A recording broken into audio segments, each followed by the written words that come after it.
सरकार का समर्थन करने वालों को चमचे राष्ट्रवादी तो कहने से रहे, इसलिए उन्हें अंधभक्त कहकर चिढ़ाया जाता है। लेकिन अंधभक्ति क्या होती है, इसका सबसे बड़ा उदाहरण तो खुद चमचों की दादी इंदिरा थी, जिन्होंने अपनी अंधभक्ति के चलते एक योग गुरु को इतनी पावर दे दी कि उसने संवैधानिक और राजनीतिक अनुष्ठानों को ही पैरों तले रौंद दिया।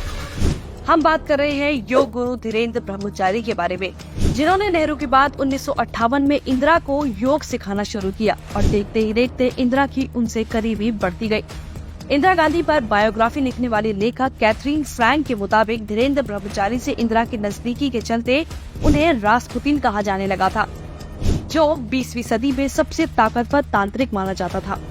राजनीतिक ठाटबाट। धीरेन्द्र ब्रह्मचारी इंदिरा गांधी के करीबी थे, ऐसे में उन्हें महंगी गाड़ियां, महंगे गिफ्ट मिलते रहते थे।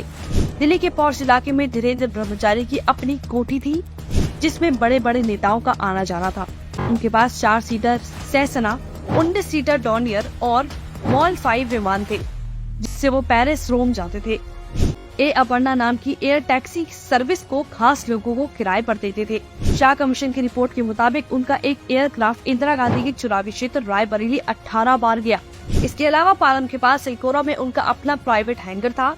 कटरा और मानतलाई में निजी हेलीपैड और हवाई पट्टियां थी। क्या आप सोच सकते हैं कि उस जमाने में एक योगी बाबा के पास इतनी धन दौलत और पावर कहां से आई, जबकि आज भी अडानी अंबानी के पास अपनी खुद की हवाई पट्टी नहीं है। धीरेन्द्र ब्रह्मचारी को तो कश्मीर में भी निजी हवाई पट्टी बनाने की इजाजत दे दी गई, जो सुरक्षा नियमों को ताक पर रखकर बनाई गई थी, और ये सब कुछ इंदिरा की शय पर हो रहा था। आरोप ये भी है कि जिस एयरक्राफ्ट में संजय गांधी की मौत हुई, वो भी धीरेन्द्र ब्रह्मचारी का ही विमान था, और उनकी मौत के बाद मेनका गांधी को घर से निकालने के पीछे भी धीरेन्द्र ब्रह्मचारी की ही भूमिका थी। राजनीतिक पावर।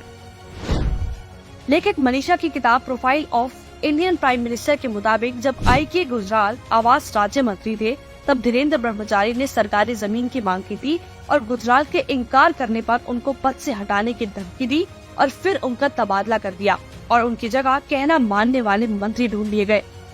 1963 तत्कालीन शिक्षा मंत्री के.एल. शामली द्वारा धीरेन्द्र ब्रह्मचारी से अनुदान की ऑडिट रिपोर्ट मांगने पर उन्हें मंत्रिमंडल से ही बाहर कर दिया गया था। धीरेन्द्र ब्रह्मचारी ने खुद ये बात मानी थी कि उन्होंने एक अफसर को इसलिए बर्खास्त करवा दिया था क्योंकि उन्होंने एक जमीन दिलवाने के मामले में उनकी मदद नहीं की थी।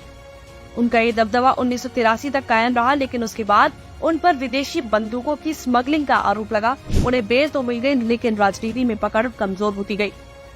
यानी इंदिरा गांधी ने सत्ता का हर तरीके से दुरुपयोग किया और एक सन्यासी को इतना पावरफुल बना दिया, लेकिन कोई इस बारे में मुंह से एक शब्द नहीं निकालता।